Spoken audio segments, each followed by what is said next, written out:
দেশকে গড়তে হলে সবার আগে আমাদের নিজেদেরকে গড়তে হবে।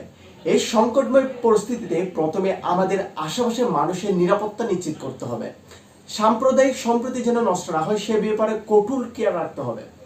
এরপরে আপনারা যারা ভাবতেছেন আমরা দেশের জন্য কিভাবে করব, অবসর সময় কাটাচ্ছেন, আপনারা চাইলে দেশ, অর্থনীতি এবং রাজনীতি নিয়ে, বিশেষ করে আমেরিকা পুরো পৃথিবীকে কিভাবে কন্ট্রোল করে, চীন কিভাবে অর্থনৈতিক সুপার পাওয়ার দেশে পরিণত হলো, মায়ানমারের রাজনীতি, পাকিস্তানের রাজনীতি, ভারতের রাজনীতি এবং ভারতের সেভেন সিস্টারের রাজনীতি বিষয়গুলো নিয়ে আপনারা গবেষণা করতে পারেন এবং এই বিষয়গুলোর কূটনীতিক যে বিষয়গুলো আছে এগুলো নিয়ে আপনারা একটু পড়াশোনা করতে পারেন।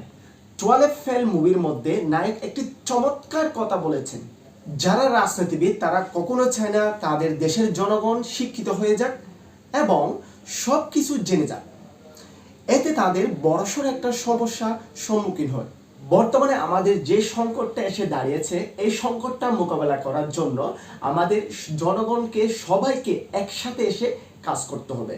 এই জন্য সমাজ, নগর, রাষ্ট্র, অর্থনৈতিক, রাজনৈতিক এবং কূটনৈতিক বিষয় সম্পর্কে আমাদের সবার জ্ঞান রাখা অপরিহার্য।